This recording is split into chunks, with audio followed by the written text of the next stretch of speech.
Hello, hello, hello, and welcome to the show. It's Wrestling with Entertainment, bringing you the latest exclusive breaking news, previewing and reviewing the latest shows from WWE, AEW, New Japan, and everything in between every Saturday on YouTube and Castbox. I am your host, James J., starring Kaliko Yachts.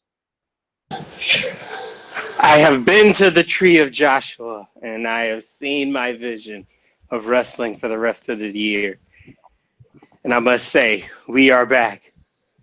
We're starting to go back to the promised land of wrestling. What Really, is going on, my people? Really, I thought you were in a Scooter's basement. Ah! He goes dead. He's locked in my basement. Ha No, because he wouldn't let me out if I didn't say shit about Vince McMahon. And, of course, Scooter Dust. Like a scrotum, here it is in a nutshell. And it's not a great day for wrestling. Earlier this week, we lost a true legend. Kamala died at 70 years old. And Um, I want to make this clear because a certain somebody who is not here stupidly thought, oh, Kamala Harris died? Yeah, not to be confused with the United States Senator oh my who is the no. vice presidential nominee. Seriously, because when someone said that, people actually thought it was Kamala Harris, the actual senator. And when I told this person, I said, Kamala died, and they were so happy. And But the presidential vice president electee. Yeah, not the nominee, the AKA Kamala Harris, Jim Kamala Harris. There you go. I'm sure there's no relations there. no. No relations, because he's from the South. She's from Oakland, California. It couldn't be two totally different people. You know, I was just thinking that we were gonna have like a touching moment about Kamala, and we get Kamala, the utter craziness. Uh, Hey, man, you'd be surprised, because someone was like, trending, the world trending, Kamala Harris, because she made history, and then wrestling trending, Kamala Harris. So that's why it's like, yeah. yeah, just Yeah. Kaliko, could you maybe talk a little bit about Kamala, the wrestler? I can say this because me being from the South, I got to see him in those territories, which was like the USWA mainly. So he was working with the Jarretts and Lawler. So to me, I have like a little extensive history, and that dude was the man, the villain in the South. Like when you think of Mid-South wrestling, especially in Memphis, when it comes to heels, it's a short list of people who could get like a reaction. The Moondogs were one of them, and this guy Kamala, not Kamala, Kamala was the other one, and he was a former unified champion in the USWA circuit. So it's not like his he was just like this jobber who, because he's not really known more so. He's more known in WWE as being the guy that kind of got beat by Taker and kind of got like never got the best of certain feuds. But I feel like his best work was in the territory days because they made him look unstoppable at times. So I feel like with hopefully if WWE I think they will be getting if they haven't already gotten it, the Mid-South tapes. I feel like that's where his work would be, where like the shine would really really stick out, because I feel like WWE, he was kind of like in that flux when they were in the golden era, and then they were kind of trying to flip to the new generation era. So he never really got a break, if that makes sense. Uh, but overall, his career has been, pretty solid. I hate that, like, he ended up being poor and he had diabetes and he had to get leg cut off and all the subsequent stuff that happened after. But in his prime, he was a draw in the Mid-South area. Anything you want to add to that, Scooter? Well, I mean, Kamala was one of those talents, that was working with the WWF, WWE in the mid to late '80s. Was working main event programs with Andre, and and not Hogan, necessarily Hogan, um, but he, or what I like to say, suffered the Bam Bam Bigelow effect, because Kamala, shows up at one pay-per-view in 1987, 88, and just like Bigelow, who was at two, and then goes down to the USWA, and spends most of his time there. There was some brief time, I believe, in the UWF with Bill Watts, and then Kamala comes back as the Ugandan giant, and he got shoehorned into a comedy act. It was the guy that, if you were a New Generation fan, you remember Kamala as the guy who could never cover a person properly. A guy who would have so many wins after his victory if you could pin your opponent on his stomach. And then, Kamala made the gimmick work. He was hilarious. And then his face turn came in '93, and his one of his last WWF matches before his time in WCW was I believe against Papa Shango. Coincidentally, was also Papa Shango's technically last match before he would become something else altogether. I think it was Mustafa. Kama Mustafa. Kama the Supreme Fighting Machine. And then, of course, Kamala ends up showing up in WCW in '95 as part of the Dungeon of Doom.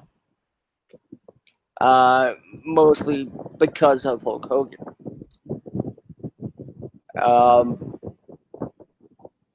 Again, Kamala really, aside from the territory work, as Kaliko already mentioned, Kamala really didn't have any real mainstream career achievements. In fact, his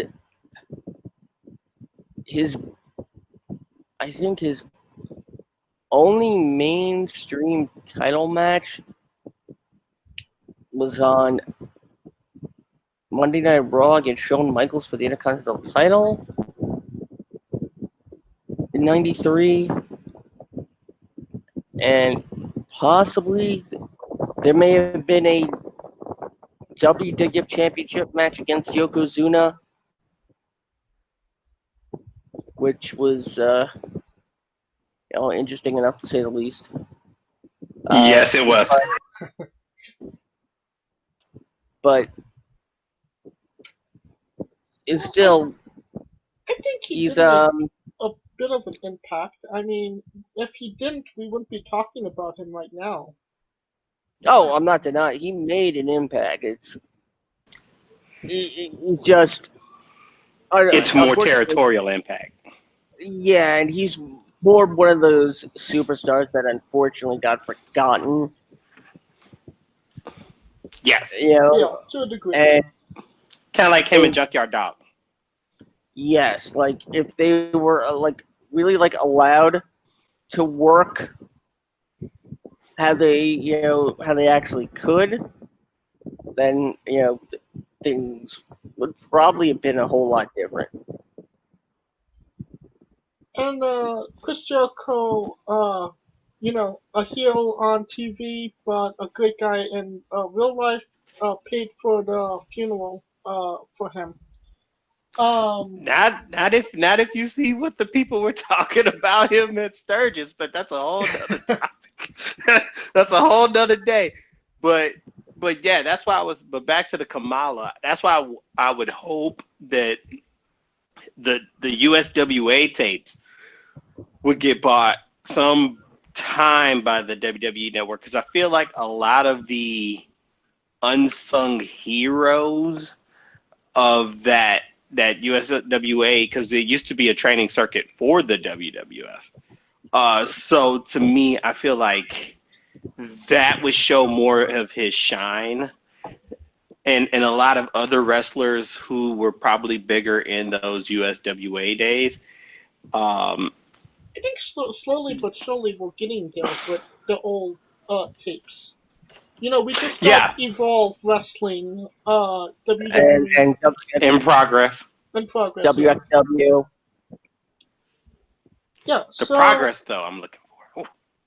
So slowly but surely, WWE is taking over the wrestling world.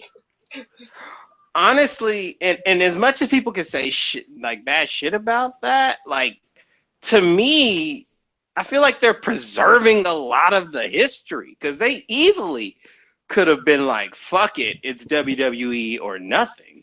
They easily could have been like, we're not recognizing any of these motherfuckers, or recognizing any of the work that they did prior. So to me, by buying these tapes in the history, it almost feels like they're a fucking video museum in a sense. It's almost like they're humbling themselves. Yeah. Like wrestling blockbuster. You can make it that way, but I feel like that they're preserving wrestling, period, in the United States. Because a lot of this stuff is going to be hard to find. They found the fucking Battle of Atlanta. So that tape was so hard to find, man. I'm telling you. So, and that was like the holy grail of like wrestling tapes. Like very few people had it. And aside from the match between Bret Hart and Tom McGee. Oh yes. That was the Holy Grail, that was the Ark of the Covenant. I mean, but the WWE was sitting on that tape for so many years. I don't think they were sitting on it. I think they lost it. And WWE didn't actually have it. Bret Hart actually had it. Bret Hart seems like he keeps like his wrestling trunks from 1984. So yeah. I mean, they did have another match between McGee and DiBiase, which I think McGee actually won. True, but that wasn't the match that people were talking about. They were talking about The Bret Hart one. Yeah, the Yeah. Bret Hart and McGee one, and for the Southern wrestling circuit, it was that last Battle of Atlanta Yep. steel cage match. That was like the South's wrestling holy grail tape. So, ending on the Kamala, our thoughts and prayers go out to his family. And moving on to a better bit of news this week. MVP signed a multi-year deal with WWE. It's funny how, earlier this year he had no employment from WWE, and now he's signing a multiple year deal with them. Scooter, your thoughts? I mean, quite honestly, is the MVP the person they want to invest in with a long-term deal in this situation? Now, just because it's a long-term deal doesn't exactly mean it's like the richest deal. Um, but MVP probably after watching his Vice special, realize, hey, I'm not gonna pass this up again, and did the smart thing. I mean, at this point, MVP's not gonna be a world champion. He probably won't even be a real mid-card champion. In fact, when MVP really came back, most people really expected him to be like more of a managerial role. And that's probably something he could do really well. So I hope we see more from MVP, but I'm kind of hoping his time in the ring winds down. Him as the mouthpiece for a stable, like he is with the Hurt Business, suits him to a T. I couldn't agree more with you, Scooter. What about you, Kaliko? That's what I was gonna say. I think that long term deal is just indicative of the solid. I mean, whether it's all based on whatever, but he busted his ass off to me.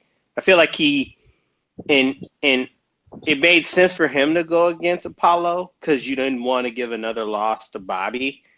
Um, so he is perfect for those when protecting other people from getting losses. He can, jump in the ring and take it because no one's really expecting a win from MVP, like Scooter just mentioned.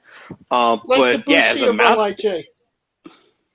what was that? Like the Bushi of LIJ. Yes, yeah, exactly. Yeah, kind of like Bushi and Lij. You're not anything that you get from him as far as like wrestling is actual wrestling to me is a bonus because he's mainly there to be the mouthpiece and to be in a managerial position and to push a lot of these guys who may not be the best on the mic, but to speak on their behalf and make and hype them up. He's like he's a hype man. I mean, as much as everyone was bitching about Lashley losing the belt or losing to Drew, you really nothing got taken away from Lashley because of MVP being there, hyping him up, and so on and so forth. Because I feel like Lashley does better when he has someone. Not saying that Lashley can't speak, but I feel like someone who can actually hype him up as kind of like a Brock Lesnar ish type of hype man. So MVP is perfectly suited for that. He's perfectly suited to get younger guys over like the Mustafas, like the Cedrics, like the Ricochets, and get those guys, rubbed because at the end of the day, he could take the beating to put those smiles on the kids' faces, as they say. Um, bizarre news also. Eric Redbeard, formerly Eric Rowan, did an interview earlier this week, and he discussed what was going to be in the cage. If you seem to remember, it was a spider. Um, Oh and God, yeah. he had suggested that the thing to actually be in the cage was actress, and I'm gonna butcher this name completely, Jyoti Amorj from American Horror Stories, which is who is a 2 feet 1 inch grown adult woman to be in the cage, and he was going to shelter her from the horrors of the world. Hindsight being Yep. 2020, Scooter, the spider was the right way to go, right? Yeah, I mean, JOTMG, if you've seen American Horror Story Freak Show, that's I have not. the season they are referring to. She is only 11 pounds and stands at 2 feet tall. Yeah. Now, I didn't think that cage was 2 feet long. Right. Not to mention she's also of Indian descent.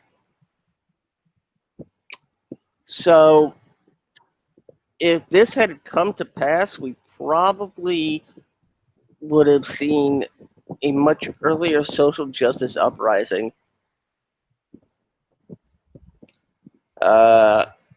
And that's another reason not to put a little person in a cage.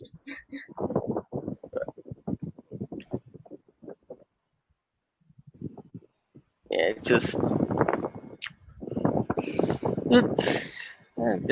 this is just one of those stories where you're just like, at what point did you think this would be a decent idea? And I think that kind of speaks to Eric Redbeard's, why they didn't go with that guy. What about you, Kaliko? Your thoughts on a little person in a cage? Bro, we in 2020. Rick and Morty just got canceled. You'd think they wouldn't have canceled his ass so fast? Yeah, but they're releasing like little new like anime like short clips and for Rick and Morty. So, and the most recent one actually proves the theory that Morty is in fact a grown-up Rick. Rick is in fact a grown-up Morty. Mm-hmm. Hey, but that's just a theory, a film theory. Matt, Pat, don't kill me.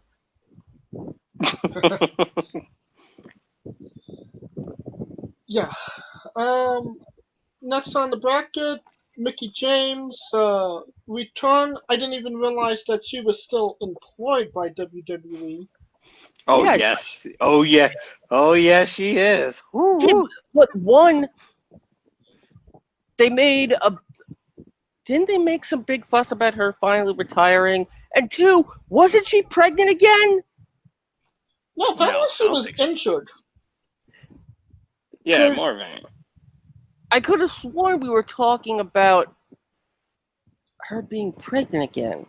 Yeah. Oh no, that was when she was pregnant and she was wanting to get, she wanted to be Missy Elliott and get her freak on, Yeah. which you gotta love. What? Yeah. What does it speak about Mickey James that when this pandemic, a lot of people got furloughed, but they keep her on the payroll? They have to see something in her, right, Scooter? They probably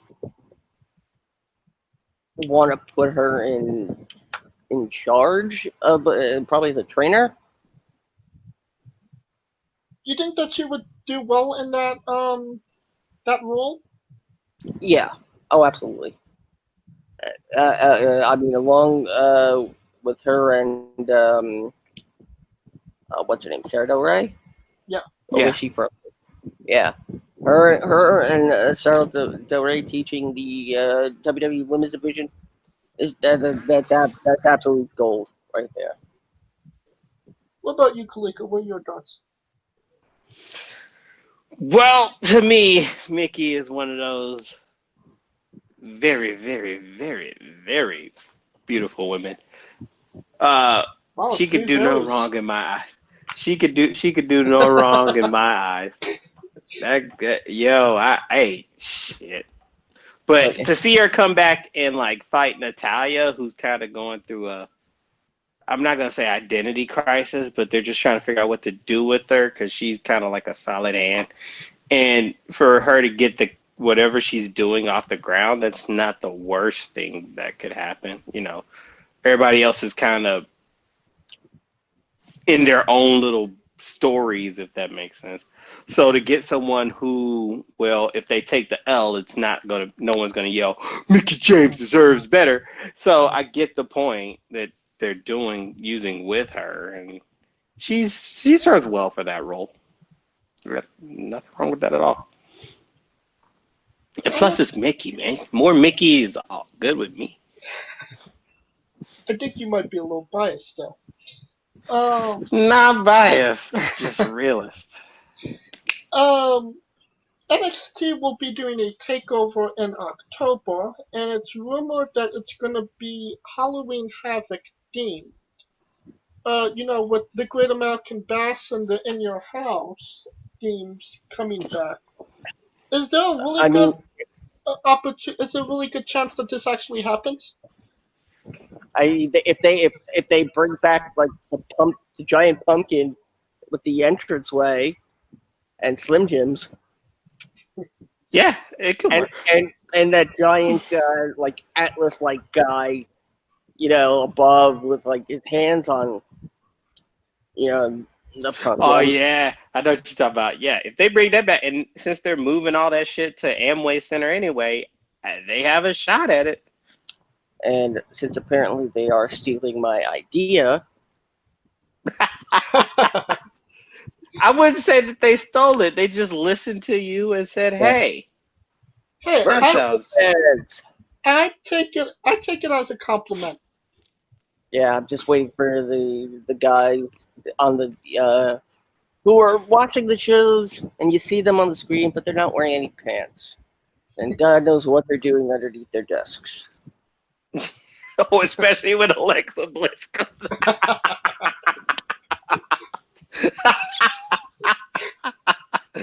Oh God, I don't even want to go there. Let's just next topic.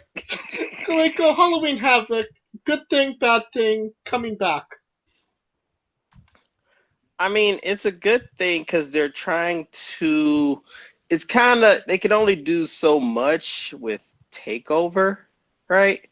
So Especially since it's there's no traveling. well, not even that. I'm just saying, like with the Takeover names, the names of the way that they were named, because you remember they used to be like Takeover Revolution, Takeover blah blah blah blah blah. So it's just more like trying to extend that Takeover brand per se, and I could see them doing something where it's like Takeover Great American Bash is something every year, or Takeover Halloween Havoc is something every year. Um, they already did it with War Games, so it's not like it's out of the realm. You know what I mean? That's true. Oh well, I mean, it could be worse. It could be, instead of Halloween Havoc theme, it could be Jimmy Havoc themed. True. True. Or what was it? The what was the one they called it? Something Stampede, the Road Stampede. I can't even think of the Canadian Spring damn Stampede. name. Spring Stampede. Yes, there you go. Spring Stampede. Good news and bad news. Sachi Blackheart got her car stolen earlier this week. But Boo. it was soon returned later in the week. So good news for her. Any Yeah. comments? Okay. I mean, I Uh, mean, I mean, got her car stolen. Well, I mean, all her gear was in there. all her boots, her ring gear, her helmets, her ring jackets. So it wasn't like just her car. I found it interesting. Alright, though something that's definitely controversial this week, Velveteen Dream made his return to TV. So some people are calling for him to get fired, and they're putting him in a prominent role. Um, Not the best move by NXT, Scooter. I mean, you don't. With this is a very Yes. like yeah, like I don't. I mean, the accusations aren't exactly credible. I mean, of course, then the accuser speaks out again as soon as he appears back on television, which is a little odd to me. Um, it's just I don't know what to think about this anymore. It's definitely an interesting little development that there's no there's been repercussions for everybody else that had allegations, and it kind of seems like Velveteen Dream gets preferred treatment and no backlash from it. I mean, it's not to say that he didn't get backlash. Maybe because we didn't see it in the form of a firing does not mean that he did not receive it. Does that make sense? And plus, I feel like Velveteen is one of those guys. I feel like Sean vouches for Velveteen. And I feel like the fact that all these other wrestlers kind of gave credence to Velveteen before all this popped off, and the fact that he became a draw, it feels like the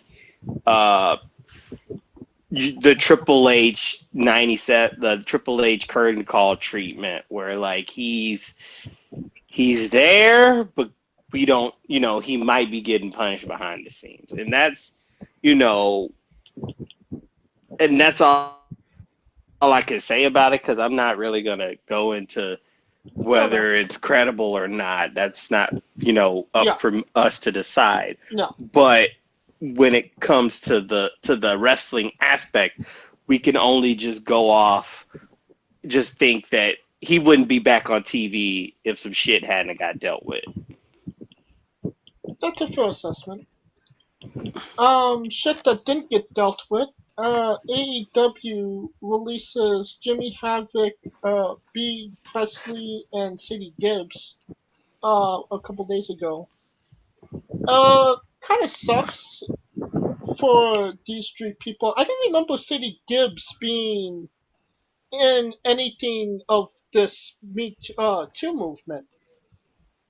I don't even remember Sadie Gibbs being on AEW TV. The B. Priestley's release and Sadie's release has nothing to do with Jimmy Havoc's release per se. Okay. Oh, I was gonna say it's a budget thing. Well, no. B. Priestley was involved in the Will Ospreay controversy, so I understand. And she's not actually there; she's in the UK, so she can't actually do shows. So I understand Yeah, that. it ain't like she could get there. Yeah. Yeah.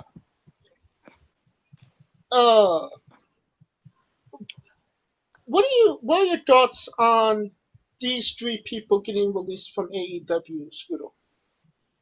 Well, no big loss with Priestley and Gibbs.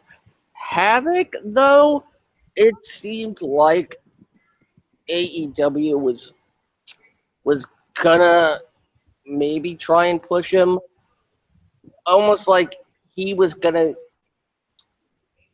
That thinking he was going to be in the role that Darby Allin's in right now. Like like imagine what Darby Allin's been doing, only a lot more hardcore, and that's Jimmy Havoc and what Jimmy Havoc would be That's a doing. little bit debatable. Darby's on the younger side, but I did see, Jimmy Havoc having a prominent role in AEW. He could have been in that second position on the card, the TNT Championship. The only reason I can't say that because the way that they're running the TNT Championship, it doesn't feel like there's a ranking system to it. You know what I mean? Right. All the other ones have a ranking system. Not to say that there's a ranking system to it, but no, I'm saying like it would pretty much be a one-off match because I can't. It's not like people are going, oh yeah, in a long-term feud for the TNT Championship. You know what I'm saying? right. So it's not. It's not like. It seems more like the WCW television title more so than the AEW Championship. At least to me. Do you think Jimmy Havoc started with a indefinite suspension? That was on the around the same time Sammy Guevara got a suspension. And now he just got fired. Do you think that this may have been a slight overreaction, maybe pure pressure, or do you think that it was the right move to make? Honestly, I feel like AEW, when it comes to that shit, they're hypocritical. I can't even, and the reason I say that is because they set the bar so high. They made it seem like, yo, this shit ain't happening. And now when it's their guys, it's like, oh, it's murky. So you can't sit there and say you start that shit like that, and then you fall down. You see what I'm saying? They should have been like, yo, it's case by case basis from the beginning. But when they did the whole, we cutting Hogan off, we cutting Hogan's wife off, they gave the impression that it's zero tolerance to me. And that's to me. It could be anyone else, but to me, when you're saying that off the rip for people who ain't even in the company, that to me tells me that people that are in the company should be held to even a higher standard because they're not even. You see what I'm saying? Right. So that's where they lost all kind of credibility with me when they're handling these situations. Granted, I see some of the shit may not be a big deal. Some are more serious than others, but for Tony Khan to go off the gun like that, kind of like how Roger Goodell did with the NFL, just for like comparison, where he was just like, no nonsense, we're hammering. But now when you see it trickles down, it fucks with your credibility, and that's what I feel like. Anything you want to add to that, Scooter? No, I think that was well said. All right. And that will conclude the news this week. And we are wrestling with New Japan Pro Wrestling. A lot of things are going on in New Japan right now. Yes!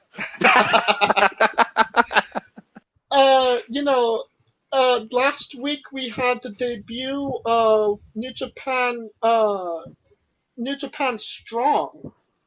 And it seems like that's going to continue as a weekly show on New Japan World. Is New Japan taking the world by storm right now, Kaliko? I don't think they're taking the world by storm. Let's not get that far ahead because to me, the only people who can watch it is if you have the New Japan subscription. So it's not like they're out here showing that shit on PBS TV or anything like that. But what I will say, what they got going for them is the simple fact that they're allowed to have a substantial crowd size, which means that they could have people actually cheering and booing for their matches. I feel like they do need more ways to highlight other people other than their top tier guys, and I feel like this is a good way to highlight those, because it's especially when you got stuff like the never open division could get showed up there.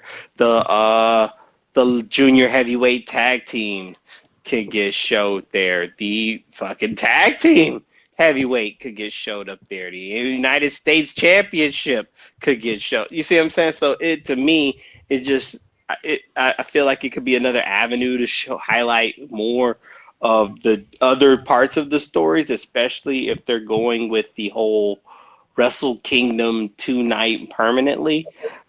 I don't see it as anything that could hurt. Scooter, they had New Japan now has a weekly show that takes place in America. Do you see that maybe this show gets picked up by an actual station, uh, an actual channel on TV, and that maybe they could start competing with a WWE on AEW?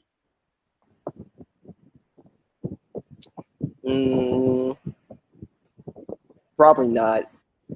I mean, you look at the history of actual Japanese television being broadcast, in America. God, what was that? What was that game show? That they dubbed over in Unbeatable Bonzuki? yeah, I think that was it. And the the thing is that Oh, Japanese, NXT! NXT! yes, Japanese wrestling fans are a niche, and quite frankly, they're not a big niche outside of Japan. So, I mean, even when New Japan was airing with, Jim Ross and Josh Barnett, it was there, and it was on cable. It was on a channel where they could do like everything that they really wanted to do. My point is Japanese television, no matter what the subject, never ever translates well to an American audience. And therefore, New Japan trying to do produce a show for America, not just the shows they had in Long Beach and whatnot. It wouldn't be picked up by a regular cable company, and quite frankly, if it did, it wouldn't pick up the ratings people would expect it to be. It wouldn't be a competitor to WWE or any wrestling company for that matter. And quite frankly, if that were to happen, it would probably take away some of the mystique that surrounds New Japan and Japanese wrestling in general. You think of New Japan and you think of Japanese wrestling and you think it's You think strong style. You think, it's this stiffer competition that hurts more. And, and that's the great thing about it, that it wasn't in America, that you had to go out of your way to find it. And that is, to me, what's responsible for New Japan's, success on the other side of the country. To me, a regular American TV show just it, it hurts the innate value of New Japan as a wrestling company overall, as a Japanese wrestling company overall. That's an interesting point. And going back to New Japan in Japan, uh, we are kick, we're about to kick off the KOPW tournament. And the first matches out is Kazuchika Okada versus Yujiro Takahashi. And the two stipulations that could be a part of this match is either a 3-on-1 handicap match favoring Yujiro or a lumberjack belt strap match. Kaliko, your thoughts on this? I don't know why they put arguably one of the best wrestlers in the world in this BS, but but but all things considered, And then I'm there's pretty sure I'm pretty sure he'll turn shit to sugar like everything else he does. Uh, to me, it's just I get why they got him out of the picture because it's Evil's time to shine, but god damn, I didn't think he was gonna fall that fucking low. And don't even get me started. He got pinned by Yoshi. Fucking Yoshi. I'm Oh my God, done, yo. That was the end. He lost in the never open 6-man tournament to fucking Yoshi. Well, It's he like didn't get Will pinned. Purdue dunking on fucking Michael Jordan. I'm done. I'm done with the open weight division. Fuck it, man. Fuck it. So what is he, like the Monkey Bogues of Yoshi's best win was like an upset of Kenny Omega 5 years ago, and he hasn't done shit with it. and now they want to take him seriously. Like, get the fuck out. I'm done. Fuck out of here. All right, then. The next match in the KOPW tournament is Satoshi Kojima, no relations to the video game guy, will take on El Desperado in that's Hideo either Kojima. a finishers only match or a finishers band match. Uh, you know, it's funny we talked about Kojima a while back ago. Do you find it interesting that they're kind of putting him back in maybe a pivotal role in this tournament, Scooter? I mean, Kojima today, it's like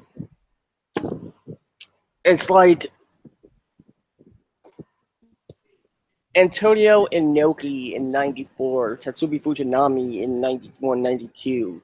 He's that guy now, Right. and I mean, at this point, he should be just, you know, passing off of what he knows and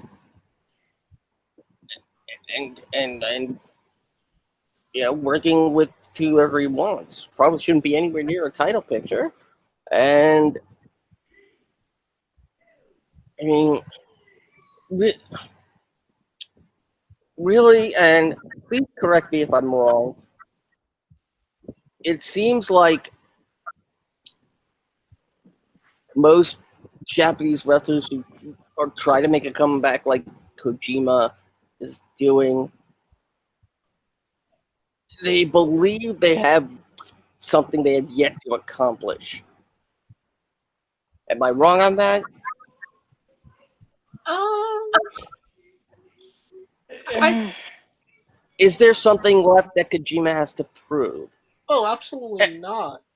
No, but I just feels like it's one of those things where like Japanese wrestlers take pride and when they want to go out, they want to go out their way, especially one of the older guys. And they'll and unlike, I feel like they'll do it until they fucking die in the ring. I feel like they take it way, way, way more seriously as a martial art form than just wrestling, if that makes sense. Kind of And like that, how Bruce Lee thought about boxing. yeah, and you can kind of see it because you remember when Bad Luck Fale fought I forgot the guy's name Yuji in Nagata. the Nagata when he fought Nagata in the way that like Nagata still could do it, but it's just the fact that he wanted to do it on his way, and they kind of the way that their cultures perceived it's that honor elder guy, you know what I mean? And that's how I feel their older guys are. Plus, they probably take care of their bodies way better than what Ric Flair and Hulk Hogan did back in the day. Right. And to that point, pride is a big part of it too, because you see a guy like Minoru Suzuki, who's 52 and still able to perform at a high level in main event matches. And you're around the same age, maybe a little bit younger than him. That's a little ego bruising. You wanna show that you could still perform to that high level as well. Because I don't see Suzuki going anywhere. Should he go? Huh? You mentioned Suzuki. No, he's still there. He's still the leader Go? of Suzuki Isn't that the Gun. name So of that motherfucker ain't going nowhere. And what makes it worse, like he's one of the older guys, but you can make an argument he's one of the most popular guys Oh in yeah. that fucking company. Like that's why it's just more like that tough guy pride. I ain't going out like this. You fucking youngsters gonna have to kill me type shit. And I respect it. One of the next matches in the KOPW tournament, Sonata versus Show. Stipulations haven't been made yet. What do you think would be a stipulation each guy would pick? Kaliko? Loser cuts the hair type shit. I don't know. Either way, I think Sonata's gonna win. It's fucking Sonata. I Fucking mean, Sonata.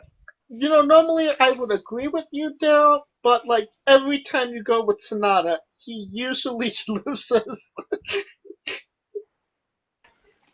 That's because New Japan hears this show and they fuck me over every time. loser has to shorten their name even shorter. So Show would be And Sonata would be San. Or Ada. Ada. Ada wouldn't be too bad. I can Nada. hear. I can see it now in the corner. Ara!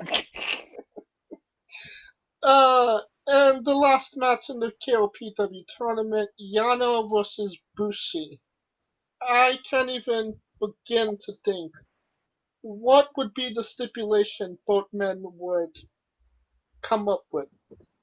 Do you have any If thoughts? ya, When there's I, nuts drop. I got one. Yeah, if Yano wins, Bushi has to buy 1,000 of his DVDs that he's Oh always my god. popping. That would be a stipulation. I mean, I mean, Orange Cassidy just beat Chris Jericho. He didn't have to pay $7,000 for his jacket, so. Which is He the didn't have to pay stupid, which I must say, that is the dumbest main event I've ever seen.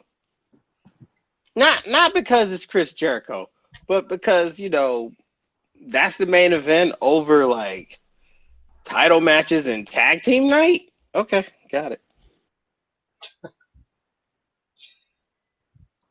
It's going to be interesting to see what New Japan does in the future.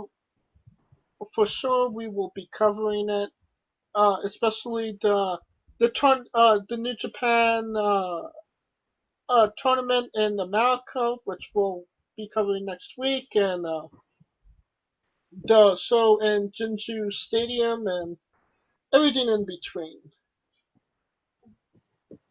But next up, we are wrestling with NXT Takeover Dirty Preview. It's next Saturday. Obviously, we can give our thoughts on the actual day, so we'll be giving our thoughts now, even though some matches might be announced afterwards. So let's start with the first match on the bracket: Adam Cole versus Pat McAfee. Scooter, who wins? Well, I mean, if it shuts Pat McAfee up, I mean, clearly this is either Adam Cole beats the shit out of him or the Undisputed Era turns on Cole. And something tells me that we're going to see Pat McAfee get the victory. Huh. Interesting. What about you, Kaliko? I see where Scooter's coming from, but I feel Adam Cole is gonna in his terms and his quote, whoop that ass on next Saturday. I've never seen Adam, because usually you see Adam Cole, and this is a different side. Like usually he's playful and cocky and da da da da. But he was like, I'm about to beat that ass. Like he's taking this probably more serious than he did the match against Keith Lee. So that to me is why I think Cole would get the win. I think it's just more to make Cole that mainstream star. And as much as I think this match is also a dumb matchup for obvious reasons, but at least they're gaining mainstream publicity from it, unlike someone having to pay $7,000 for a jacket. That nothing mainstream about that. At least this one, Adam Cole will be seen through ESPN and through the sports outlets, because basically it's a crossover. I see what they're trying to do. They're trying to push Adam Cole to this next level generational star. So that's why I think it's got to be Cole. It's got to be Cole. And the way that they treated McAfee for kicking Cole, like he got a cheap shot on him. So it wasn't like Cole, you know what I mean? It ain't like Cole did anything dirty. If he did anything dirty, it was more like him letting his emotions get the best of him, and he got cheap kicked. So I feel like that's why I think Cole is going to get the win, because that would be the retribution for him beating that ass. I mean, McAfee's supposed to be the golden boot, right? Some stupid nickname like that. And I mean, it was a cheap shot, but it wasn't even like a low blow kick. It's like a kick to the chest. Yeah, but I mean, a kick to the chest when his hands are literally like, it ain't like Adam Cole was sitting in front of him. He was laying down on the table and he came and kicked him. That's pretty much like, it's almost like a rendition of the Randy Orton punt, if that makes sense. Kind of, sort of. You see this actually being a match, or like, with actually athleticism, or do you see it just being like a one-sided match that Adam Cole is going to get Pat McAfee drew? Scooter? This is either going to be like a wrestling match in the vein of, as Pat McAfee's a wrestler as much as Dennis Rodman was a wrestler. Of course. He'll get in a hip toss and a body slam and think he just won the Super Bowl. And then Cole will probably beat the crap out of him, maybe about 9-10 minutes, and then the Undisputed Era comes in and probably turns on Cole. What about you, Kaliko? I think Lawrence Taylor's the bar.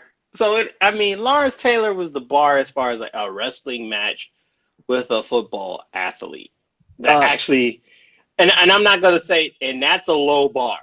That's a low bar. Let's face it, that's a low ass bar. What about Steve McMichael? Come on, bro. Like I got tapes from Mongo McMichael. We got receipts of how he's a bad wrestler. But we're talking about as far as like a one-off. This is the bar. Lawrence Taylor is the bar. Yeah, Taylor's the bar. So it can't get no more hokey than that. I think it'll be more of a couple moves here and there, but I'm thinking more of a street fight. I'm also kind of thinking more of Adam Cole is not even trying to do wrestling moves. I think he's just more like wanting to whoop that ass. Like this ain't the point where he's about to do the regal stretch. He's about to put a boot in that face. That's what he wants to do. All right, let's take a bet. Will Pat McAfee show up with his head shaved and tattooed in flames? Oh God, no. I wouldn't put it past him. I would. If you've seen Pat McAfee's like the way he is, I wouldn't put it past him. Well, a match that's definitely not going to be a brawl. This is going to be a barn burner, possibly. Io Shirai versus Dakota Kai for the NXT Women's Championship. Who wins, Scooter? I mean, this match sounds like it was a rhyme scheme thought up by Titus from the Unbreakable Kimmy Schmidt. Io Shirai, Dakota Kai. Io Shirai, Dakota Kai. Pinot Noir, brand new car.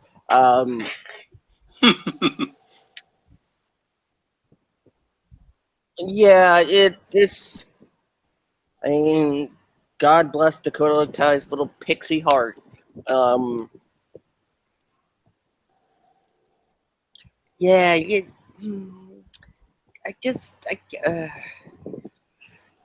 can't. Yeah, I can't take her like seriously, even when she's being evil. Like, oh, things so cute and so fluffy. But because she's an anime princess. Yeah, this is clearly an EO win. I mean, quite frankly, with Rhea involved in the other feud with Robert Stonebrand, whatever it is. Robbie like, Ebron. This is. I mean, there's no question. It's the yoke match. Kaliko? As much as I like Dakota Kai, we are going to be watching the funeral of Dakota Kai this at that show. I feel like EO is going to win.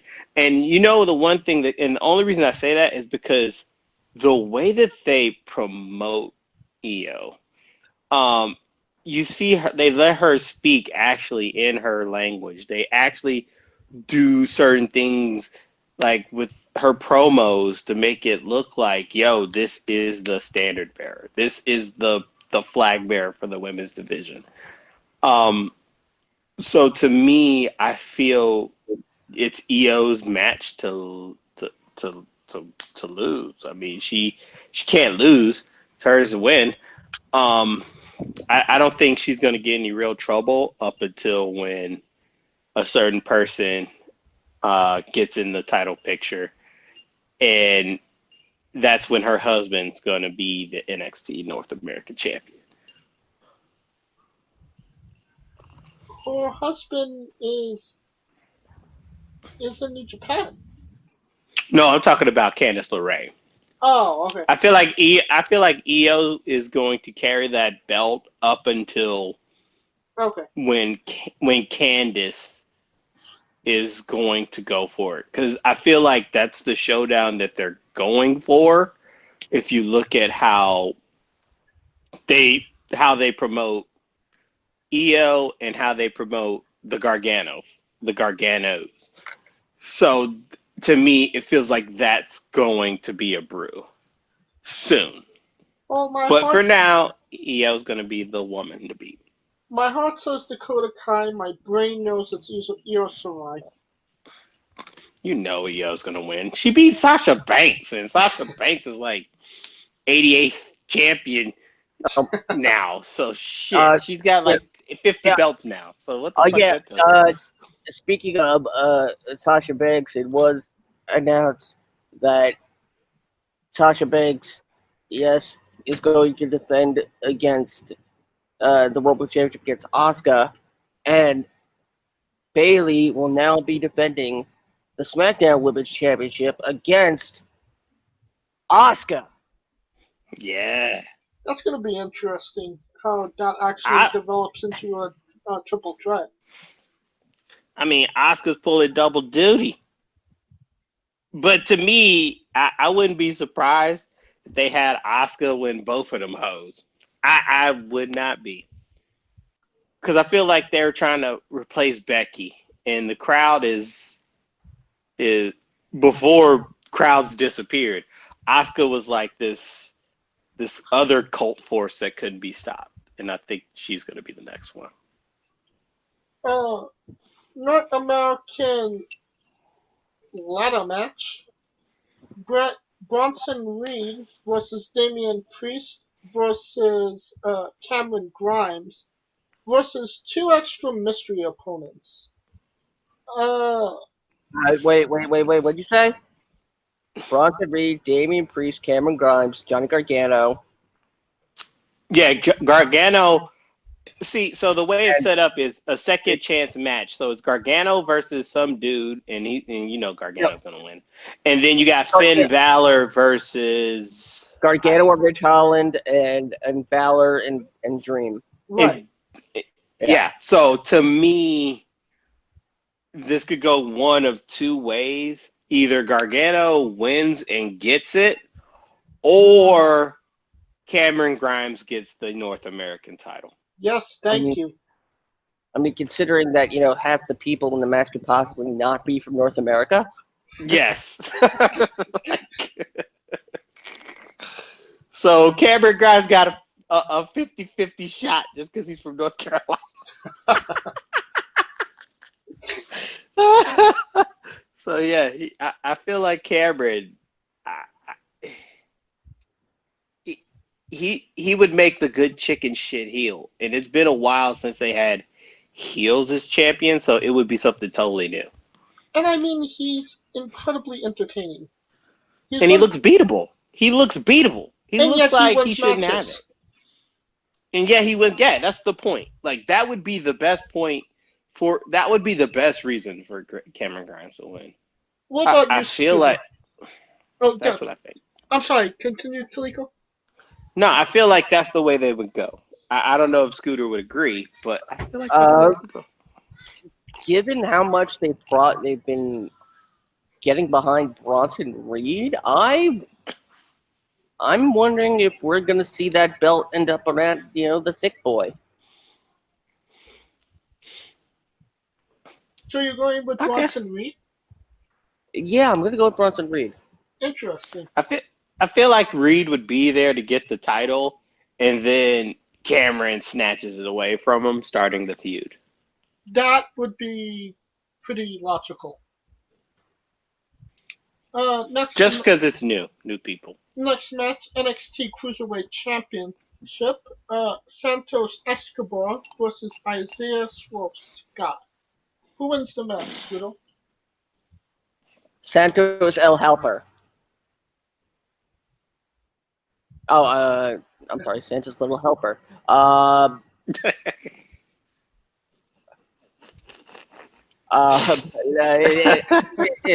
It's Escobar.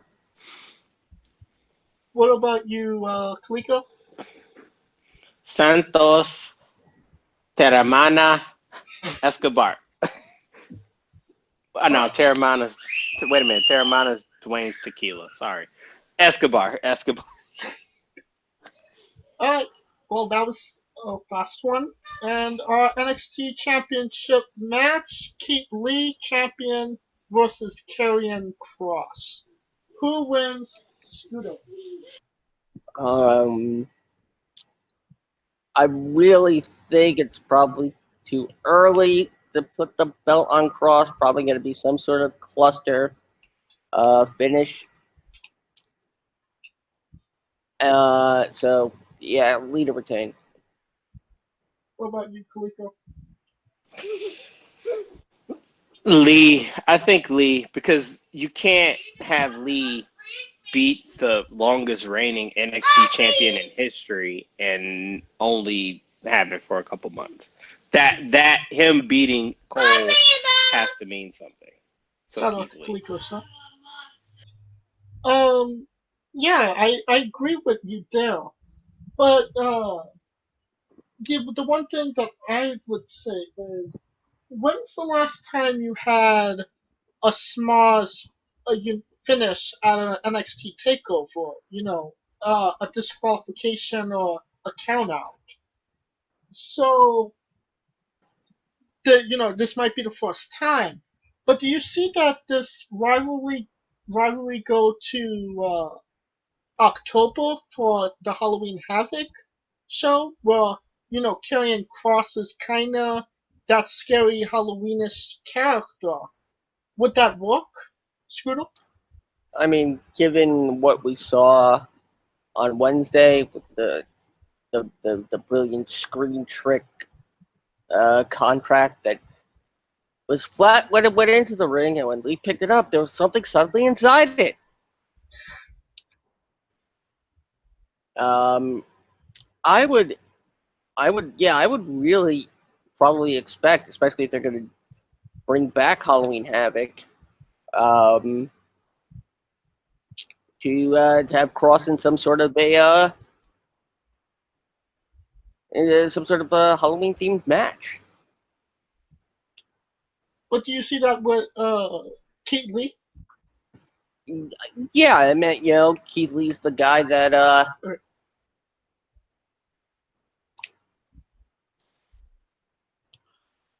What about you, Kaliko? Yeah. Oh. You want to continue? Yeah, Keith Lee, you gotta have the face in that, and Keith Lee's the guy that can be that. It's not hot. No sell. Kaliko, your thoughts? I feel this could be a nice little feud. I thought when Keith Lee gave up the North American title, I thought that Karrion Kross was gonna. That was my first pick. I thought he was just gonna grab it and then use that to propel his way. But the only thing that I'm scared about with Keith Lee. I blocked them. Oh God. They're playing. They're out here playing. But the only thing I worry about with Keith Lee is the fact that if he beats Karrion Kross, it makes who is going to be there to beat him? Does it make sense? Who's going to be the guy to dethrone Keith Lee? Because if he beats Kross in this feud, you can make a safe bet he's going to have the belt for a fucking long time. which is, I mean, not bad because people like him. But that's my only fear. I could see it going to Halloween Havoc and having like a little Halloween thing. I feel like that would be like Karrion Kross's best interest, kind of like how Velveteen came in the Lambo.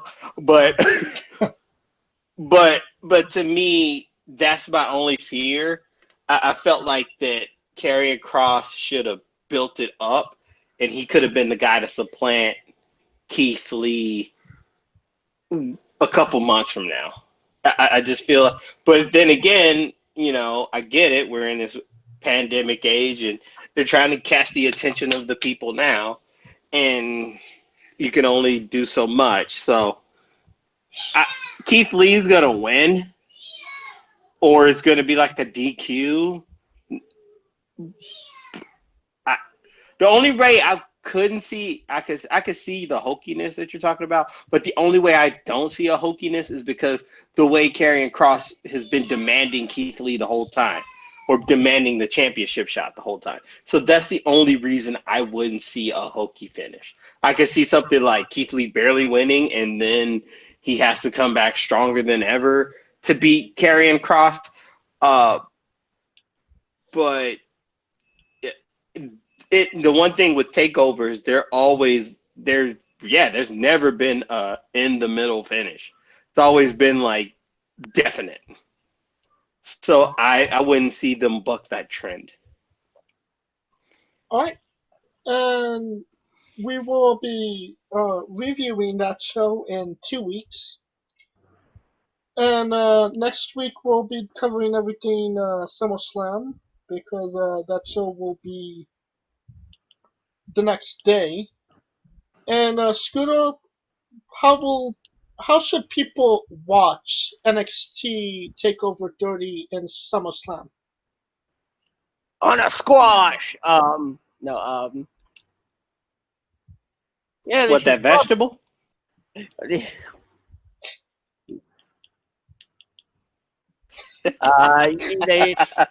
watch the remix if I'm not too busy taking a dump.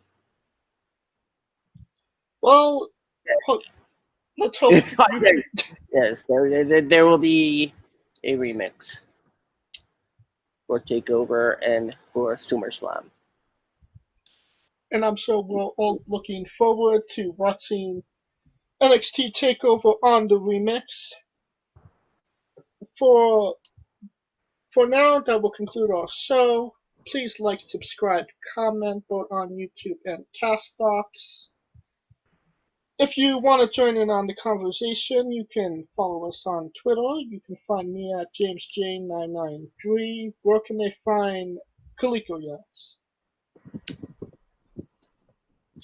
I am Kaliko. After taking a little hiatus from watching every wrestling show on Mondays, I'm about to jump back on it. I was stuffed at 98.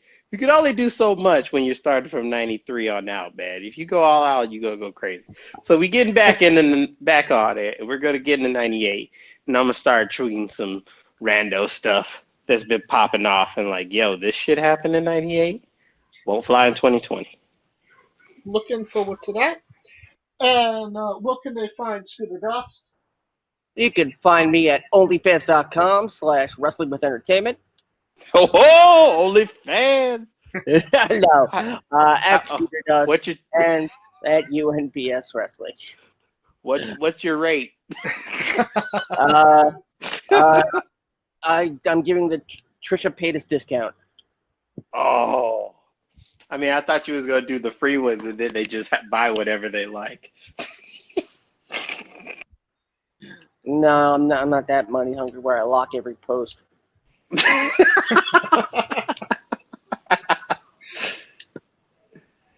For Kaliko Yachts, Scooter Dust, I'm James J, and this has been Wrestling with Entertainment.